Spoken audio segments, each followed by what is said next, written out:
What's up, guys and girls? Chris Fluck here. Frank Donley here. Chris Fluck Podcast. We might need to rethink the name of this, Frank. I don't know, man. Trying to get yoked. Oh, we got the... Oh, wait. Rethink the name of the cast? Yeah, man. It's not too creative. What do you think? You got any good? I mean, my business name You is start Frank Donley brainstorming? Training before I created an That's true. DBA, so. We got the holiday It's to the sweaters. point. Holiday sweaters? What do you think, man? We're Shout looking out to good. Eddie. Santa's yoked on this thing. Elves are getting yoked. I like being able to, think my Santa's yoked, dude. It's like pretty- Jesus, you know? Like they're talking about in Talladega Nights. What do they 6 say? pound, 8 ounce baby Jesus. So that sweater's like your Like Jesus? my Jesus. We got I like these my things are a little Jesus to toasty. sing lead vocals at Leonard Skinnerd. It's a good movie. If you haven't seen Great it, movie. You get some time over the holidays, check it out. What did you do this weekend, man? What'd you have? I went to check out my sister-in-law's new house in E-Town. Where's that? Elizabethtown? Near Lancaster? Oh, yeah. Elizabethtown. Sorry for the out-of-state viewers. For the Chris has a big, Amish. big Shout out to my boy big Tanner, big who is watching it out of worldwide state right spectrum. now. Down in Georgia. What's up, bro? Thanks for the feedback. And then we hit Virginia for a very festive Christmas party on Sunday. We're in Virginia. Northern Virginia. Yeah, give me It's a probably town. Get throw a name out there. Norfolk. Yeah, shout out to Norfolk. Yeah. Looking for sponsors. The whole city can sponsor you, bro. So you were down there, man, Saturday for me. Went to a conference. We're going to dive into this a little bit. So you're trying to get your mind yoked. For sure. You're trying to get strong. That's good. And the Nutcracker, have you heard of it? Nutcracker? Yeah. Yeah. Basically, I've heard of it. basically it's a play. Nobody says a word. Just a lot of dancing, a lot of ballet. I think it's a ballet, maybe, technically. Not really my thing. You like it? So, Your daughter probably loved it. she was into it. At this conference, this dude's like, hey, man, the optimal athlete, basically body control and all this other stuff, is what he deemed to be athleticism. And then I was watching that Nutcracker, and I'm like, They're athletes. top notch. Arguably the best in regards to body control. But they're not the best athletes. They could jump. You got to see some of these guys, man. And girls. Athletes, bro. Ever hear a Anyhow, receiver named Hopkins on the Texans? I only know Bernard Hopkins, the executioner. Talking about body control on that sideline, boy. What do you want to get Crazy. into here, man? Crazy. What else you got? Sunday, what I do, I did nothing. I watched. We had some friends over. Watched a little football. Football? Yeah, have you heard of it? I didn't know you had any recreational time, bro. I mean, the Eagles. Eagles? And then a little bit of the Cowboys. Oh, the Eagles won, too. Little Cowboy controversy on the coin flip. Yeah, I didn't get to watch any football, which is kind of depressing. Teardrop. The last time I watched a game was about a month ago. Yeah, you're slacking. Is your fantasy team in the playoff, though? That's the question. Nah, worst in the league. Don't think? Solid. Yeah. You gotta do anything crazy, like get a tattoo on your forehead? You guys get No. give something away to the worst team? You should do that Hopefully next I year. get my money back. Not the tattoo, but something else. Yeah, I'll take my money back. Like maybe buy lunch for everybody in the league. They'll buy me lunch. Because they feel bad for the for you for being donation. so awful. Because I donated money to them. Anyway, man, what do you want to Pavel. go You with? want to talk about Pavel? Oh, Pavel. Pavel! The greatest. Joe Rogan, best Russian, podcast of all time. Greatest Russian of all time, some might say. Well, No, you he's not at all. You like the dude, the president right now that's riding around shirtless on a horse. Yeah, Putin and Putin, that's your boy. Grigory Rodchenkov from they have a Icarus. Oh, yeah. That you didn't watch yet. I caught West Side, though. What was the dude's Mutko? There's a student named Mutko who was the head of the sports stuff in Russia. Now he's like Putin's right-hand man. Nice. But he was a guy. He was doping them up. He was killing people. Well, they just got popped again, dog. Allegedly killing Another people. 4-year ban, right? Russia in the Olympics. Yeah, for everything, right? They're I mean, just we're straight talking, doping I think everybody. we're talking World Cup, too. I think it's all the international competitions. If you watch the But they're damn all cheat. Why do they documentary, get in it's trouble? widespread doping. Yeah, but it's everywhere. Why are they the ones getting popped? State-sponsored. It would There's a loophole where our coaches don't give it to them? The it's assistant coach USADA. gives It would to be them? USADA, United States Anti-Doping Agency, doping the athletes. That's what was going on. The anti-doping. Okay. Don't you remember the George Orwell talk I had the other week? I do now. Now that you said it, yes, I do. So it's double. It's in their book. Love double, George Orwell, bro. Double speak or double think, double talk, whatever the term was in 1984. Think tank. But anyway, the anti-doping agency was doing the doping. Some sort of oxymoron, right? Yeah. That's what was going on. That's the problem. Boom. Bam. Anyway, Russia's Russia. out, right? If he dies, he dies. What is that? Rocky? Rocky, dude. Remember that Russia's cat? out till 2022. That dude was yoked. But going back to my favorite Russian, Pavel, he's on with Joe Rogan, and we pretty much talk about Rogan all the time. But this These guy are good was the people, guy He changed the game for me, I think, like 8 years ago, 10 years ago. Easy Strength? Easy Strength book, yeah. Mine too. So the whole thing, what's up? We're going to say, go with... What would have happened if you got on Juggernaut 8 years ago? Or you're talking about your training philosophy for individuals The and clients and philosophy stuff? that Pavel has in that book is the same kind of way that my mind worked, I think. So it kind of fit. Because You it's saw not... a lot of Dan John's rep schemes. I steal anything and everything from anybody. Well, that's because everything's been done before. It's 2019, dude. But, what, are we going to come up with something new? well, Why? that's- Just use stuff that works. Pavel's citing a book from 1925 that he still reads and thinks that book is better than the Build Your Arms in 6 weeks program that you'll see online and all this other crap. Well, there's this book, Super Training, from like the 60s or 70s that was the foundation. As a Yuri, like something, Russian dude, of course. That like planted the seed for West Side Barbell, planted the seed for this triphasic training book that I read. It's like everything gets, they're like, if you didn't read Super Training, go and read it. If you didn't read Super Training, go and read it. It always goes back to this. But anyway, I think they figured it out in the 60s, So did you read 70s. Super Training? No, I owned it for 5 years and I didn't read it. Can I borrow it if you're not going to read It's it? a textbook. I don't care. Yeah. Do I look sure. scared? I lent it to him just like I lent that Tony Robbins book to you. You never gave it to me, bro. I know. 3 years later. This guy's trying to keep deep pockets while I don't learn anything about compounded interest. I talked about that with Justin Scumbags. Klein in that book, actually. Last podcast. We actually did it last Friday. That's You going and to Jay come out Klein? today. Jay Klein. You know what his goal is? It's gonna hit the interwebs? Shout out to Klein. Klein his dog. goal for this 2020, we're going to have to hold him accountable. He's coming in here? No, he's trying to get his fitness. He wants to get on track. Well, I mean, if you're looking for fitness, this is a great place to start, bro. He could do it. I told him he could do He could do anything he what? wants. He's got to get the wheels turning again. He's got to get back on track. That's what I'm saying. Why doesn't he come hang out here and do it? That's a good point. Get him pushing Justin, some sleds, planks. Justin Klein's my boy. I met him once. ask him. Need any help, bro? Advice? Get in here. We'll kill. FDT.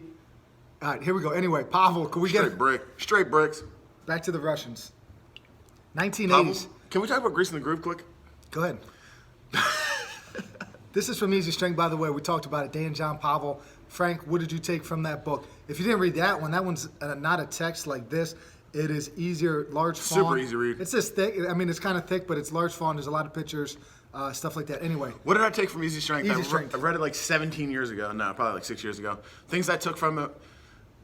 The first key point that it started making me extremely prioritize strength, because they talk about like different wrestlers or fighters, or I can't even remember what the analogy was, but if you have the same metabolic conditioning levels, same skill levels, and these variables, who's going to win? Stronger athlete, dude. You know? So, but it kind of like, this is real. Yeah. It's real. And then he went into like different training schemes. So I did like rule of 10 for like, before I started doing this jogging, just I go over was that. still doing that. Go over the rule of so 10. Rule of 10, I don't know if there's like a program specific way to do it, but it's basically like you're going to generally land around 10 heavy reps. So it'd be like 5 sets of 2, it'd be 3 sets of 3, it'd be a 5, 3, 2. Of the big lifts, not preacher curls. Yeah. Like squats, squats, like strength bench, movements. like the power lift moves. And Well, also in the Olympic lifting lifts, though too, yeah. like If you're clean into that. snatches, deadlifts, And squats. the kettlebell, I think the kettlebell, the ballistic kettlebell stuff like the snatches Would be the probably same? fit. If you're working for strength, I would imagine, right? But then he also recommends that if you're doing singles, to only do like 6, just because it's such a central nervous stimulation that it crushes your soul. 6 sets of like 1. So Yeah, not 6 singles. Yeah. Yeah. But I think they're all supposed to be at a heavy load. I think some people screw up and like do like warm ups up to it, so they actually only hit like, you know, like if you're doing 5 doubles, the first 3 twos aren't warm ups. They should be like good reps. It's like 2 to 4 It's like warm-up not trash. sets at least. Yeah. And if you're a strong guy that's going to do 300, 400 pounds, you might need like 4 or 5 warm-ups. Oh yeah. Like 5 warm-ups. For a guy like you? Oh yeah. Yeah, for me, for sure. No, but yeah, 5 they're warm-ups and then like 5 working like sets potentially. working sets. Yeah. Yeah. But I think a lot of people screw that up because like, It's a lot of sets, bro. For some, not for you. yeah, bro, but I only do a couple things. What, you know? We were talking about that earlier. But anyway, and then we went into, he also talks about the ladder scheme. Is that him or Pavel? So that's like the 1, 2, 3. It's from the you book. do 3 so rounds I of don't that. know who. Add a Dave weight. John maybe, but I think it's like if you, if it's an upper body lift and you complete the ladder, you add 5 pounds. Lower body lift, you add 10 pounds per week, and then you just complete it again. So if you have fail anytime within that ladder, like if it's you have 1, 2, 3, 1, 2, 3, 1, fail on the 2, then you stay at that weight the following week. So it's like just a progressive overload scheme that's pretty easy. Honestly, that book was just awesome because everything was so I mean, it's called Easy Strength, obviously, but systematically, like everything just makes sense, and it's very like stripped down. Like takes away a lot of the garbage that people try to like overcomplicate programs. When really you just gotta progressive overload and get better at the like basic movements and crush it, right? well, that's true. That's the book that introduced that concept of like the Milo from Pavel pronounced it Crotonia. Milo of Croton is Your like this accent is old on dude. point, You haven't dude. been working my Russian accent. I'm thinking about. Point. I'm gonna shout out to Ed Snowden. Might try to get over Do a to Russia. podcast? No, just move over to Russia with Snowden. But anyway, where was I going? That'd be Milo. sick. So progressive overload thing would be like, hey, Milo, this old school wrestler, allegedly related to Pythagoras of Pythagorean theorem fame. Might have been his cousin or his uncle. But so this dude was a great wrestler, Olympian, Milo. And he had a baby calf. He picked it up. And then as that calf grew, he would carry that calf a distance. That calf became a full bull. He was still able to carry it. So that's progressive overload, I guess, right? That calf got heavier. He's constantly lifting heavier loads each day. Unfortunately, it doesn't work that way. In the sense of like never-ending gains. Like you can't just add 5 pounds to your bench every 2 weeks, and then God, that'd be sick though, right? the year 2021, you're going to be like the World champion. champ. Raw bench press champ. But anyway, that was No one shirt. thing. That Milo thing was pretty cool story that I think it kind of applies to strength training. It was kind of like the first, like, it's always used as an example, I feel like, when you describe some sort of linear, like, I concur. periodization or something. You know what else I like to that was in book is that book. proverb. Yeah, It's like let's me go and you with were it. out walking in the woods. Yeah. And we see a bear and we both start running. And I start taking away, running away from Chris because I'm a little bit faster than him. I got a lot of fast twitch fibers in me. Yeah. And I look, and he like tries to yell at me. He's like, "Why are we running from this bear? It's faster than us." And I said, "I don't have to outrun this bear. I just have to outrun you, bro." Bam. Boom! Best man wins. Let's go! All right, I'm done yelling. Pavel. Oh, God. Easy strength. What else you got? Basically, it's minimum effective dose. It's like doing so whatever the effective dosage would be, you're going to get 100% gain, say. Like, why? You're going to Why do the do more? minimum amount of work to get you there. Don't do any more. I think that's also part of the title in regards to keeping things super basic. Also, the training doesn't need to exceed. Like, so, you see these Ronnie Coleman videos. This was an example that Pavel was given is like, Ronnie Coleman was just hammering weights all the time. He took that intensity and crazy training, and mental intensity, I guess, whatever. He just took that craziness almost every day into the gym. And maybe over time, it could potentially be you saw his documentary, but it could be the reason he might be banged up now. It could be a genetic thing. I think it's more genetic from what it sounds like. But in His brother Pavel's never lifted mind- weights and had the same surgeries, I think. It's like have that in you. But they're different but animals tap too. into Like that. Ronnie Coleman wasn't a strength athlete. I mean, he did a couple of powerlifting meets like early in his career, but like, Yeah, we might not be the Isn't right bodybuilding example, a different but animal just altogether? that type of training that he puts out. Or that do you he think put out bodybuilders online. could train with No, I'm easy just strength saying that concepts crazy- and gain the like massive CrossFit- amounts of lean muscle mass? The CrossFit stuff could fall under that too, where they're just hammering all the time. Hammer and Hank. Whereas Pavel's mentality would be, you're gonna have to like max out twice a year, say for these big competitions or whatever. Like that's when, like you need that intensity and that crazy mentality on the stage or on the court. You don't need to have it in training every day. You just need makes to. sense, though. You need to be able to take care of yourself. You need to be able to follow the plan. You don't have to get 2 more reps. Let's go and like yelling every Take day. each Just set follow fair. the plan. Whatever the plan is, stick to it, and don't exceed it because the plan. So there was this Tony Dungy quote I think from one of his books that was like, leaving the game plan is a sign of panic, and panic is not in the game plan. I like So that. it's like you have the plan, follow the plan. Don't listen to all the other people from the outside. Just stick to the script, and I think hopefully- Ronnie Coleman's a bad example. that was what Joe Hogan brought up. Yeah. Just his videos. That where it's mentality like, and let's yeah, go one more. Just for whatever. the point of how intense he was. I Yeah, got like you. CT Fletcher's. But that makes sense that you're not trying to max out. I mean, if you look at like some really good like strength programs, like going back to that 5-3-1, it's based on your projected max. I think is based on 90%. So you're never really working at that super high of a level unless you have like a meet or something that you're trying to peak for. And he also talked that your body's going to be able to handle 2 weeks of very hard training. Yeah, at I like 4. this. And he just said something about the endocrine system, so he didn't go into detail, and I don't really know. That's the like that details. type overstimulation type situation, right? Yeah, so like that's a which central brings nervous us to system the too. programs that we've talked about, and he talked about his kind of mentor. Dan John talks about this guy, Marty Gallagher, wave cycling. So with these powerlifting stuff, which we've been following it with this Juggernaut program, and I don't know, we jokingly say how strong we are relative to our weak selves. We're weak as sin. Our but former we're stronger weak than selves. we're the But- strongest versions of ourselves at this moment. Yes, and we're following a plan that doesn't ask too much of us. It kind of follows that mentality where we know we're going to wave through. We're going to do a wave of 10.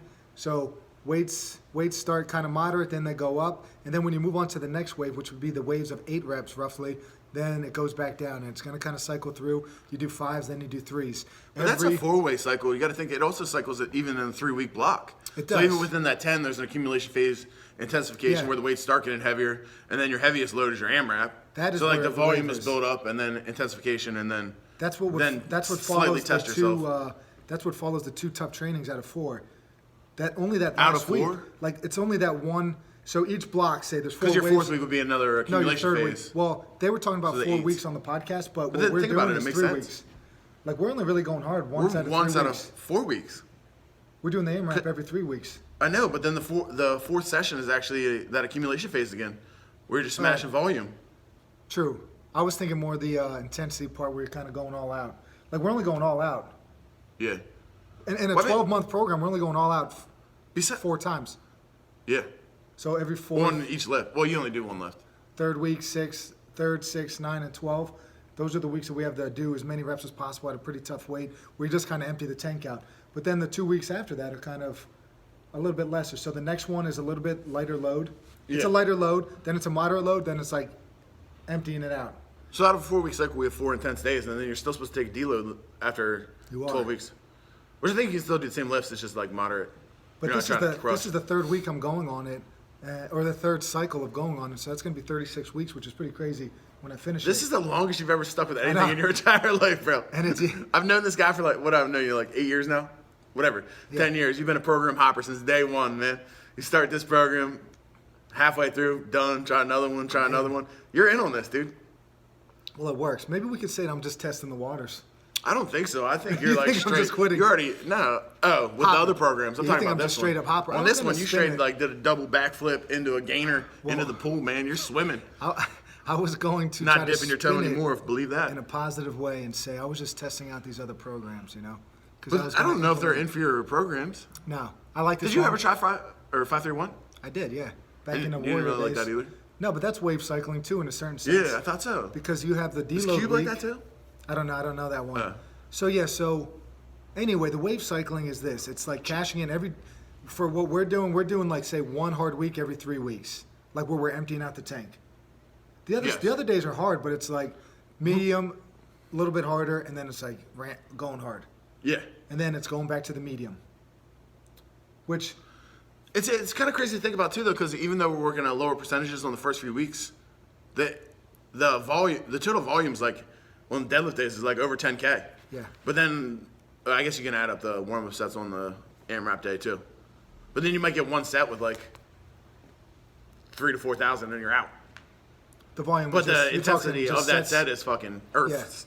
Freaking pretty through the roof. So then you have the volume part where you just kind of multiply everything. Then the intensity part is the weight that you lift. So it's not intense in the sense of like CT Fletcher videos yelling, let's go. It's literally like 85% of your max or 90% of your max. So But every you like 3 legit weeks, almost passed out the other day after doing that front squat set. right, so that's like almost. Your heart rate was probably over 200. That was a set. The goal was 8, and I only did 8. Ideally, you want to be able to beat that number, but I just didn't that day. But Because I if was you beat hurting. that number, you'll be able to move up your projected max. Yeah. So that's how you progress. Pretty damn close. If you to stay at the like, same number all the time, it's kind of like. I guess if you stay at the same number and you move that weight faster and better, it's still getting stronger. Well, that was But what- how long can you do that, right? That was the first program that like Pavel was talking about is, so this is the problem. People just don't have the patience to practice the same move over and over again. So it's like, whatever.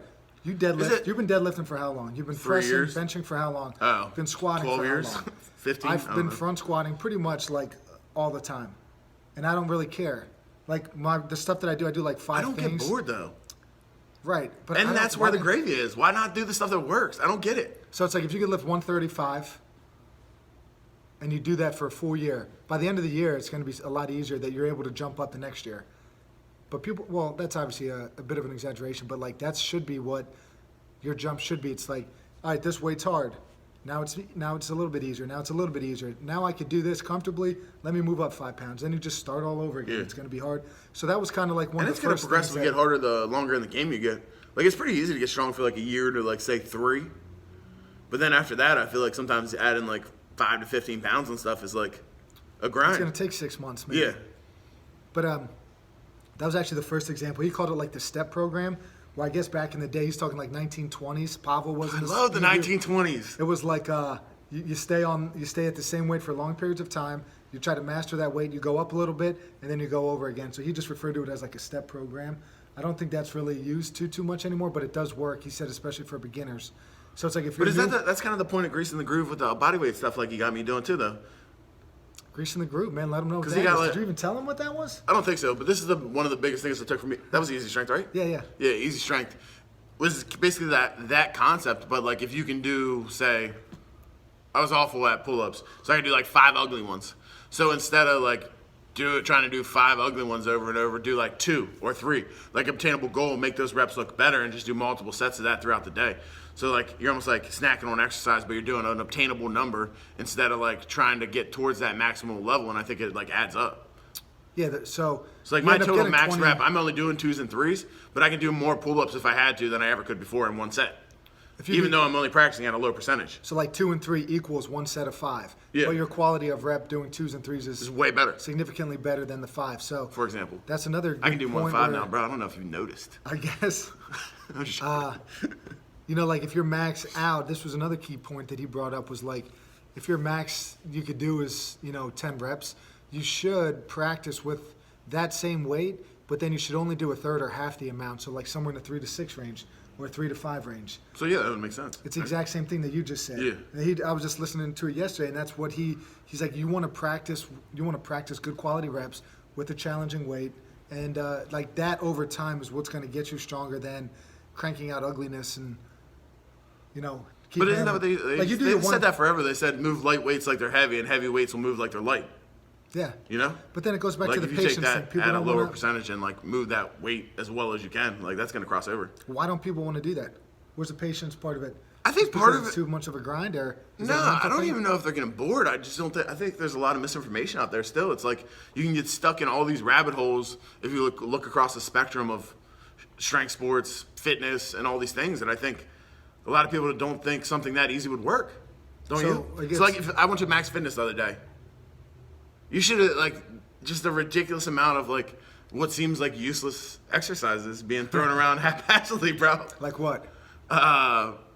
Like a Let's hear it, man. Like talking I guess machines? it's like a rear delt fly, laying sideways on a bench, like going super heavy and just ripping that. Yeah, you We're got talking about I mean, Pec even deck? some of the machines, yeah, like You ripping that pec deck down was, there? Was I? Yeah. Nah, I did 100 pull-ups.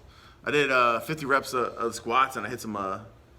They have heavier dumbbells, hundreds, I think. So I had a couple sets of those. For what? You know what's Presses? it was crazy? I What? thought Chris was my friend. 90-pound, 80-pound dumbbells. 90 and Barnes. 90 and 100. We have 80s here. Doesn't bring them in. Doesn't want me to get strong. I don't. Yeah, it's kind of trying to it's kind of messed up. If you keep think I it try to down. help him out sometimes, and he just kind of scumbag me.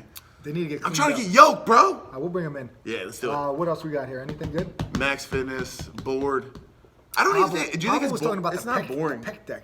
That he likes it? No. I would get off of it. He said high level bodybuilders. Maybe there's a purpose for machines like that. High injury rate, right? Shoulders in an awful position. I just don't think it's. Even some of the bodybuilders are switching to the floor you're pec trying to deck get a or cut. floor fly. If you're trying to Because I don't chase think that you should cut. get that much range of motion. those cuts, bro. Trying to get those cuts. Is that what the pec deck's for? I don't know. I thought they'd just make it more juicy. I have no idea. I never. Do you want me to really get you one did for it. Christmas? We don't have room, but if we did, yeah, I would take We got to it. go levels. Maxing out the space. NSCA, National Strength and Conditioning Association Conference, Boom. Newman University, Aston, Pennsylvania. I was there. First thing stuck out in my mind, ACL injuries allegedly are up 400%. That seems like a very high number, but I believe it. I don't know what the time I hear frame. ACLs all the time, and they're all non-contact. I don't get it. I don't know what the time frame is on that, but that's what this guy said. So his whole thing was like, these. Why do you think it is? Do you have any kind of speculation? Because I don't know if I know the answer. I'm just speculating as well. What's your theory? Too much emphasis on force production and not enough emphasis on like essential load, maybe.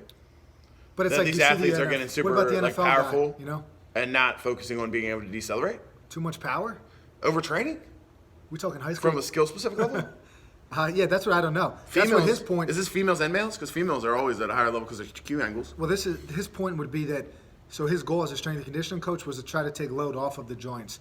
So if they're playing sports all year round and doing a lot of running, jumping, whatever, he didn't want to compound that and do more. Oh, this is stuff the on top blood of restriction it. guy. Right, which I'm not even going to talk about that because I don't really know about it. But his whole thing was blood restriction, But if you're not developing strength, blood flow restriction, and whatever, using that tool to help develop alleviate athletes. stress. Yeah. I don't think that's why athletes are getting hurt though. I feel like chronic adaptation to strength training is going to create more like dense connective tissue, which should deter injury, not cause more, right? Well, over time, the gymnastics. Because you're saying there's no off season. I see what you're saying. So you're doing that compounding with because kids play sport all year round now. So like, when is their off season to actually focus on strength training? Yeah, and there's just too much of The a blood load. restriction thing though confuses me. Like, so when do you develop fundamental strength levels? Like, shouldn't that be a more advanced technique? Is he working with the pro athletes? Literally, it was 30-minute presentation, so there was no real detail. I would like to talk was to this guy on this hands-on. podcast right now. I wish he was here. Rob Taylor, Smarter Team Training. Rob Taylor, love it. Coming down to Baltimore. Let's do it. Check out Lamar Jackson and him. It was it was pretty much hands-on, so it was just a lot of demonstration on like what the capabilities are of it. Okay. He was the first one. You said to it was present. hands-on. It was. So he strapped you up? Not me, but there's like 100-some people in the room, 200 plus probably. So a couple only kids. like 6, maybe 5 or 6 people went up and volunteered. Does he have the systems that have the electronic device that measure stuff, or it's like old school? I don't Like, know. does he I just don't know. wrap It you up was- and strip you down, or was does it like have a like quick, a? It was like a does it- quick thing to make the tightness, I think, of it. But then does it have like some kind of machine that's reading the pressure and stuff? Well, he said that the pressure reads the pressure inside the tube, and not necessarily the pressure on the arm. If that makes sense. Okay. How do you make that? How do you tell what I don't know. For everyone. I don't know. He just said they put it between 20 and 80%, and they try to make each limb feel the same. Okay. So I don't think the ones he had a specific number. But Sorry, I got you totally off your track of thought here. I don't know what my train of thought was. Taking load off the joints. I was talking about Rob Taylor. I was talking about. You talked about building strength. So I don't know if this is good for a 10-year-old or a 12-year-old. I think it'd be awful. Like, I remember a couple years ago, I saw this guy talking. It was like used with people that had atrophy from an injury, or I think maybe even with polio. Like, I don't know. It was something with people back in the day. I don't remember when this got implemented. Maybe somebody coming back from a war, they did that to get some muscle growth, stimulate stuff in that injured limb. Wouldn't it be awful for young athletes that are trying to develop motor vocabulary and like learn how to move? So he didn't say who Because they're not doing who his hinges, target squats, and all that stuff. who his target market was. With that. So that was one person. Second person, Ed Smith, Lynchburg, Virginia, strength coach. What do you know? Throw him out. He L's. said he works with a lot of equestrian athletes, Bang, your girl a probably lot of love that. lacrosse athletes, whatever. A lot of band stuff. So he was using bands a lot, like super bands. The big one, this one, all the way to this one. They had 7 racks. He said people would do some strength moves. Then I think he would say, "Hey, go hit some of these guys." Things like pull aparts. Some of these guys, banded good mornings, banded dead I've bugs. seen that, a lot of that.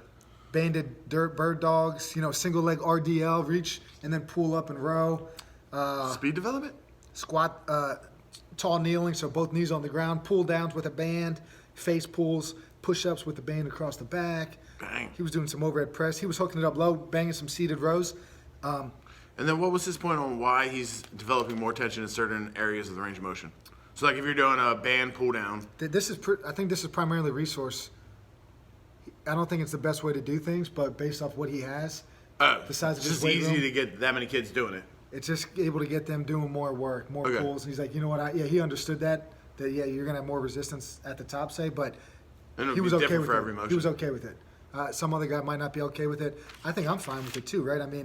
Like what we have going on here, you get a bunch of people. We just put this crazy TRX rig up here, and I'm thinking in my mind, we could hook up some bands to that thing. Guys could lift in the back. Hey, go hit What the do you call that one-arm jump? rows. Like it's an overreaching thing, kind of like sprinting, but it's like with the jump, you use the band to get extra Band range of assisted. motion. Yeah, that's cool. I didn't Band even think assisted about jump. that. We should do those up there with athletes. You can. That's your Yeah. French contrast, right? We could get them. Yeah. Yeah. I just changed the That light. happened right here. Let's go. On this podcast. You're welcome, Ben Seifert. So we got that. I like it. You can do one-arm rows. So a lot of pulling stuff, face pulls, seated rows. So if you think that people don't get enough pulling in, I think it's going to be a way, hey, do a set of cleans, go up there, do some band pull-aparts, come back. Yeah. Another set of cleans, 2 sets of pull-aparts, 2 sets of seated rows, 2 sets of face pulls. Then they just got 60 to 100 extra reps of pulls that... Not to go full circle either, but like, that's kind of a great way if you are a guy that gets bored with training. Like, a row is definitely one I would throw a lot of variation at. Like, out of all your like human movements, wouldn't you say rowing? Like, you can like, there's a lot of variety. Yeah, and If bring you're that getting bored, full so don't take the front squat away, but like, whatever, change the row. Hit a seal row. But bring landmine row. Bring that full circle. row. You want to bring it full circle? I love when you bring a full circle. So Pavel, easy strength, stuff like that, he says some of these lifts, you might want 5 to 10 minute break in between sets. So if you're doing a hang clean or a front squat or a deadlift or a heavy bench press or a heavy overhead press, and it says take a 5 to 10 minute break, you're like, I can't do that. You can if you do. He said active rest is okay, like not jumping rope, not doing kettlebell swings to extreme fatigue, but you could go and do some of that, some of those fillers, some of those. I don't do a lot of like corrective exercise, but you could do something down on the ground. You could do some pulls, nothing too crazy that's going to tax your system, and then you could go back. You could get your 5 or 6 minute rest on the big lift. Yeah, and still get work in. So and your density's still higher. Yeah, and you're still. So you don't have to be at the gym for 10 hours. No, you're making probably the best use of your time. Yeah. So that was one cool thing. Banded belt squat. I know you're a fan of that. We'll have to rig this thing up. We got a band. We got a super band around the waist, and then another band, like a green band around the waist, and another band kind of looped through on his feet, and you connect the two bands. Ooh, did you try? No, but we'll hook it up. Frank will do a demo on Instagram later. Boom, sold.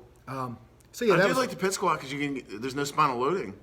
And you can get your legs yoked, get some blood flowing, get some work out of those legs. He's like, we don't have the resources. I love to have the pit squat, but we don't have the resources, so now we got a bunch of pit squats. Well, maybe it's not the same. He doesn't have the money to do it, you mean? Or the space? We have a space issue. Yeah, that's whatever. I would like a pit squat too. That's why I'm seeing freaking Ed Smith from Lynchburg, because we got a space issue we got to maximize. Next part, from wet lab to weight room. I read that and I didn't have a choice. Swimming? No. That's dry land. What's wet lab? Wet lab, I think, is the research lab. Wait, is this the wet deadlift? No, WET. What's he talking about? No. This guy Dylan Klein talked about the lab research and how to apply lab research. Oh, what's his name? To the weight room. No, I don't know why it was called that. That was the name of the topic. But isn't that what he was talking about when he was in here? WEC. He was talking about WEC. All right. Apparently, there's a WEC method. WECK. On Target Publications, who puts out Dan John's books and stuff. And that's the thing based on joint angles and sprinting, like how you line up lifting. Yeah. This is just something different. Our studies, I don't know. It was interesting. Yeah, I wanted to look that one up because people always talk about mTOR. But when you look at studies, when you look at research, number one, read the whole thing.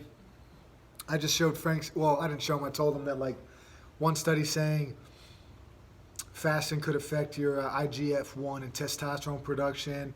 If you read the whole negatively though. Negatively. Yeah. But if you read the whole thing, there's an abstract part of it that said, that it didn't do that in everybody. So it's like, so the headline said it did, the abstract said it didn't based off the research. What are you supposed to do? Maybe read the whole thing and try to figure out what the hell's going on. You got to figure out if the studies are being used on trained people versus untrained. So in that example from that Game Changers documentary, a 19% increase in strength on a plant-based diet. Was that a trained person? If it was a world-class athlete and he did that, that would be unheard of, would never happen. But if it's an untrained person that never worked out a day in its life, that person can see probably a 19% boost if they get on a resistance training program for 6 weeks. And they've never trained. Right. For me, so it had nothing to do with the diet. It also had to do with the physical activity added. Yeah. And then what else? Novice versus elite, right? Is it a world-class athlete that you're getting 1 second faster or an 11-year-old kid that never ran before? That's a difference. And how many variables are controlled?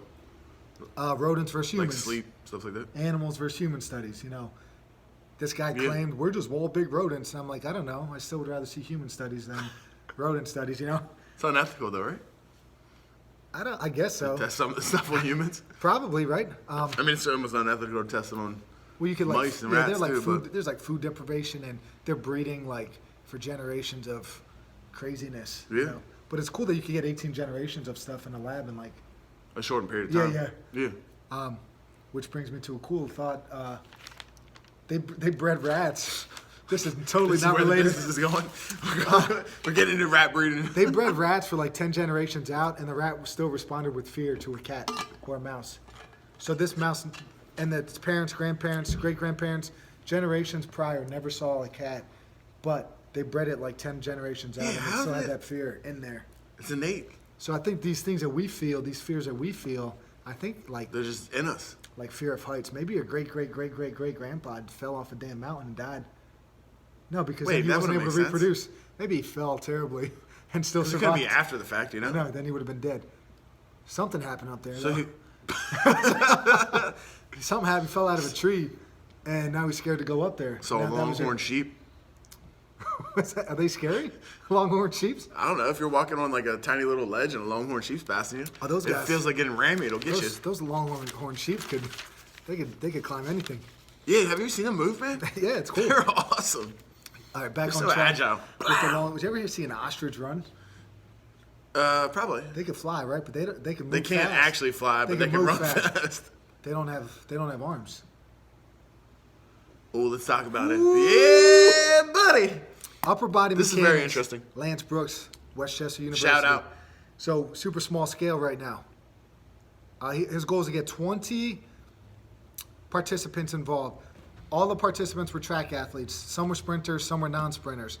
He basically had them run like this with their arms crossed, versus them running being able to use their arms. Frank, yesterday I asked you, what do you think the change was in overall sprint time? I guess the 18%, because that's what Martin Rooney always says. Seriously? Pretty sure. Rooney?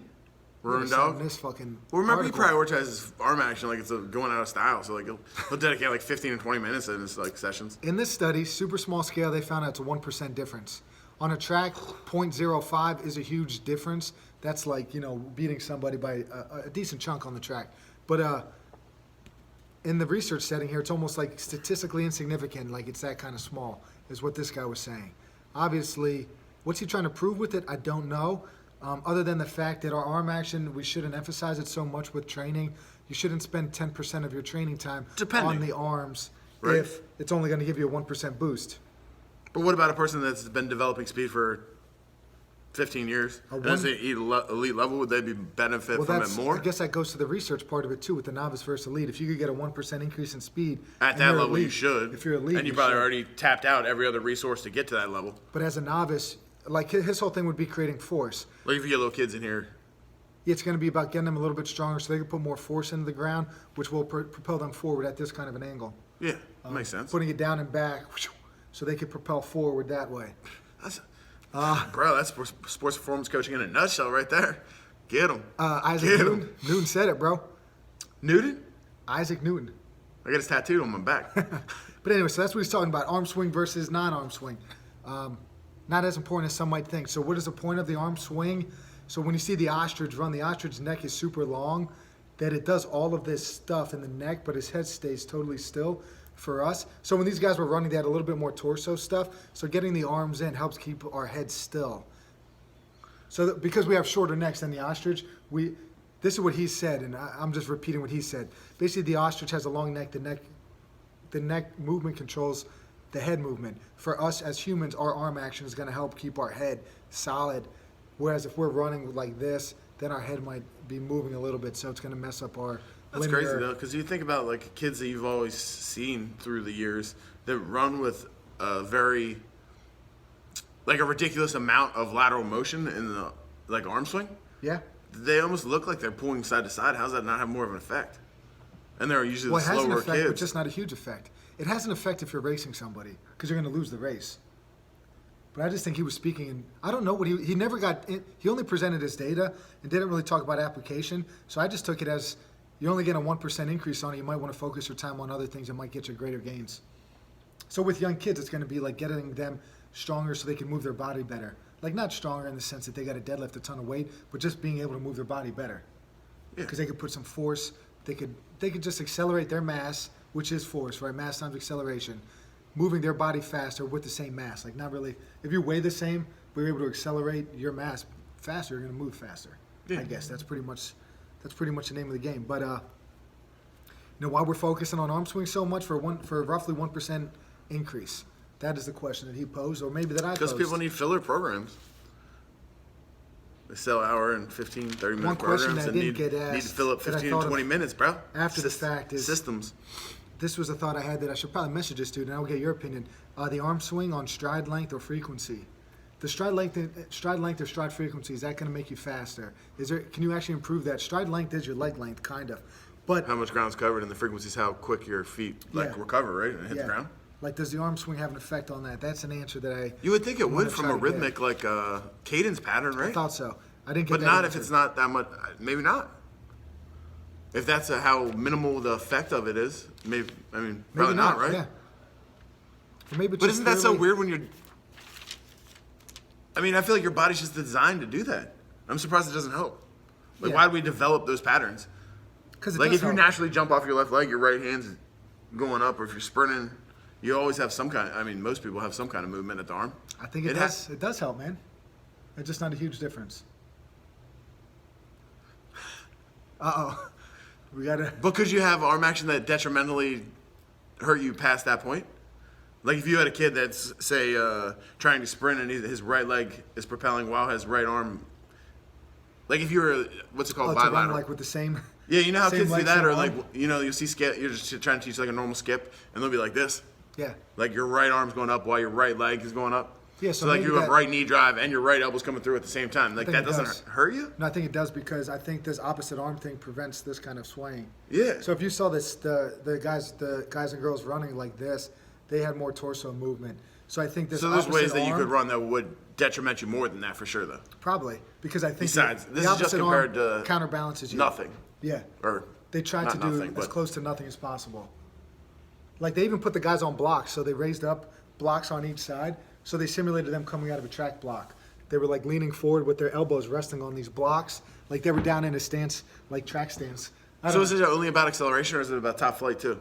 Acceleration? No, it was only 40 meters because they were inside, and they wanted to Well, control. 40 meters though, you would hit pretty Yeah, but they near did top 10. end speed. So here, Accelerations for the first. so they did the 10. 10, the first 10 meters, and then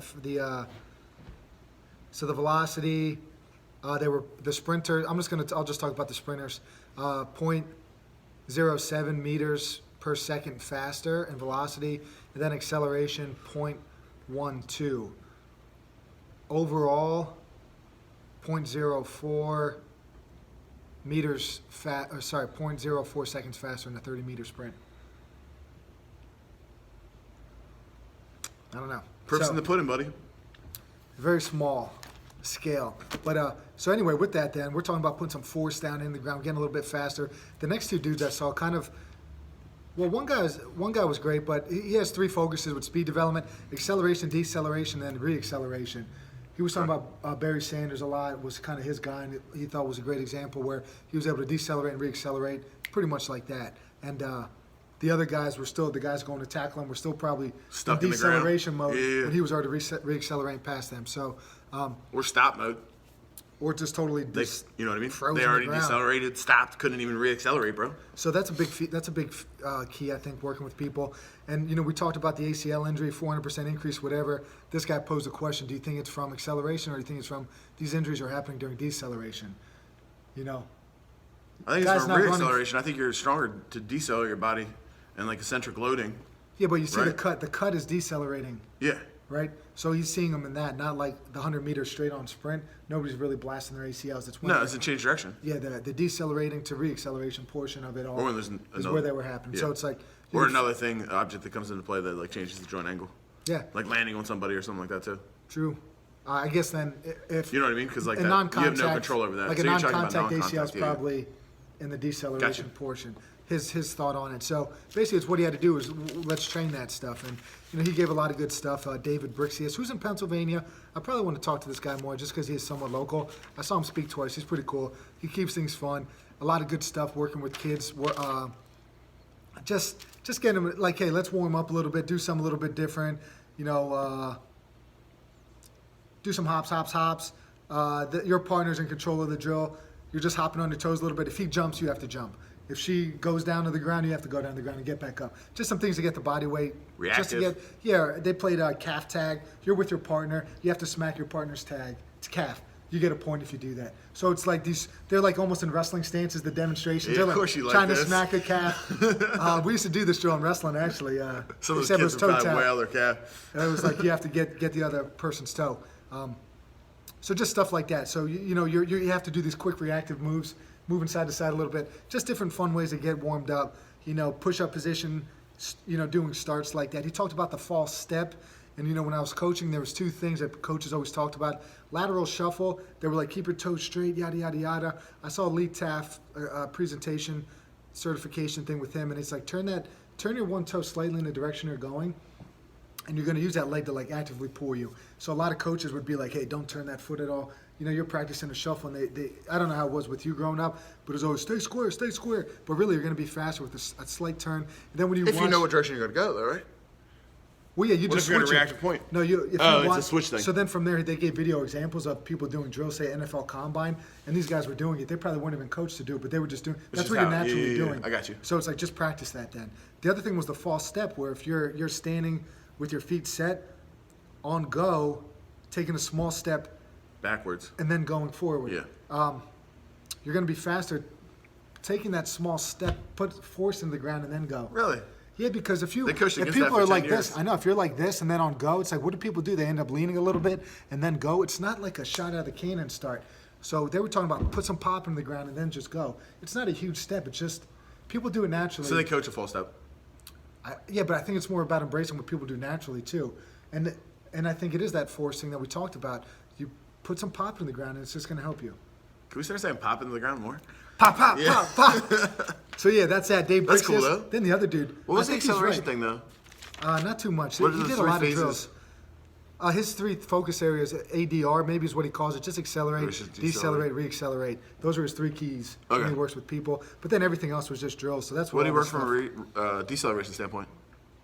Just practicing in the drill. So run, break down in an athletic position with your feet even, split stop, where you'll run 1 foot Yeah. forward. He also did what do you call the hockey stop? So if you see somebody skating on ice forward, they'll do like a quick hip turn to put the brakes on. So he would practice that too.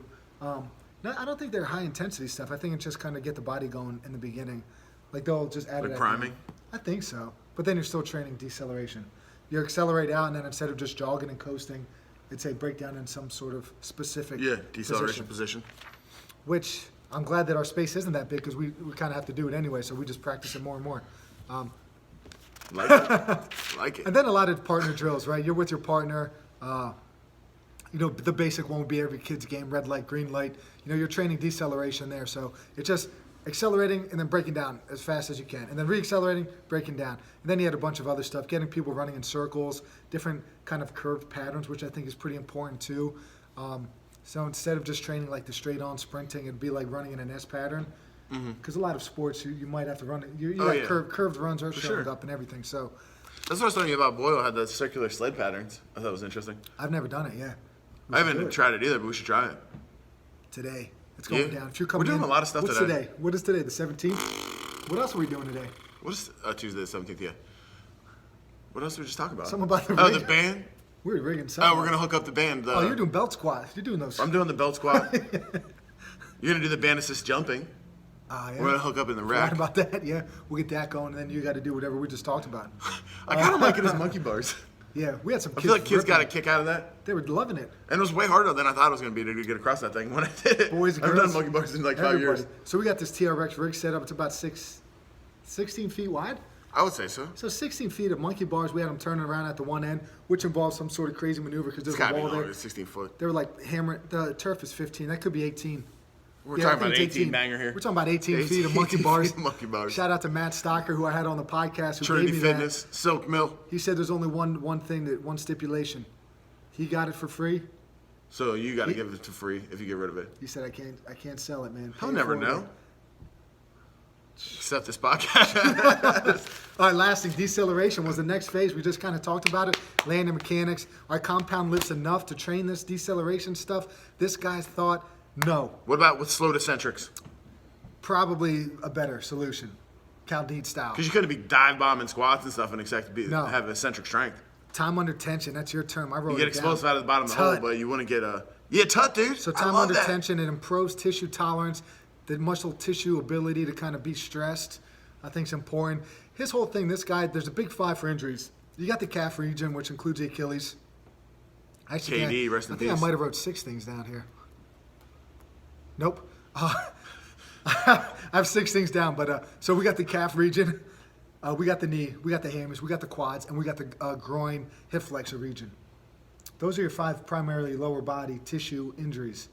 or I guess at the joint too, the knee joint. So basically, he's saying let's start to apply some of these things that you might get in, say, physical therapy and recovery. Let's take care of you have an ankle joint injury, that they're going to kind of repair that ankle joint. He's like, let's throw some of this stuff in. Is it a rehabilitative tool? Maybe some filler. What we talked about with the cleans, and we were doing band stuff. Lifts. Maybe go take care of your ankle and knee joint one day, and then maybe the next day you're doing something like the Nordic hamstring curl that people know, and that the Copenhagen side plank that I feel like is out there. Yeah, it's super huge in soccer to prevent groin injury for sure. A reverse Nordic. So you dig your toes in the ground and you just lean back. Yeah, I can't do that. Right. But it might be beneficial if you were playing as sports, My knee just hasn't been like that. What's that? So what's that? But you had a knee injury, right? I had a knee injury. I think you're getting a quad stretch, a hip flexor stretch. You're digging your toes in so that big toe. What's that active mover to bring it back up? What's getting stretched there? A quad? I guess you pull with the quad. I guess. And then what? Keep the glutes engaged. Like your body stays straight in line. Fine. So what? You like brace your core, squeeze your glutes. We're doing those today too. Yeah, we're coming. Boom, I honestly have never tried them. I've seen them. I just know I can't stretch like that with my. So I'll yeah, try man. whatever. I'll do some partials. Can I get some partial range of motions in there? You can do whatever you want. Yeah. That's a great thing about living in America. Can you do that on there? On our Nordic hamstring curl No, because I think your butt's gonna hit the. Isn't there a thing that comes up? Like your butt might end up hitting something. Oh, okay. Maybe not. Maybe no, I'm saying backwards though. Yeah, you might be able to. I tried out with the girls lacrosse team today. All right. They'll be hitting some reverse Nordics. They should be banging normal Nordics, man. I'm talking about posterior chain being the part of the reason there's so many ACL injuries We're doing too. it. People are too quad dominant, What bro. I just talked about. 2-1 ratio. Girls, you're not watching this, no chance. But cleans, bands, and lower body injury prevention. That's what we're starting off with. Yeah. It's going down. How much time are you dedicating to that? 8 to 10 minutes. So 9. 3 to 5 sets of cleans. Whoa, you gonna get it done that fast? Yeah. Nice. They're not lifting heavy loads, so they only need a few sets with the bar. Just trying to get add some technically sound. 2.5s, add some 5s, add some. You should throw some like med ball throws in there too. Just get real explosive with something safe. Down. You know what I'm saying? That's like going just down. rip some medicine balls around. Yep. Raise heck. And we're gonna be Dude, it doing gets some warm in sprints. here when they're in here. We're gonna be doing some It's a sprint lot of work. body heat, dude, with that many people in here. Sprints, medicine ball, banging cleans. It's going And down. I got to teach the front squat Cool. to 19 high school girls. One man, 19 high school girls. Front squat. 1, 2, 3, 4 racks. How many maybe girls are gonna 5 get out of racks. their act like this?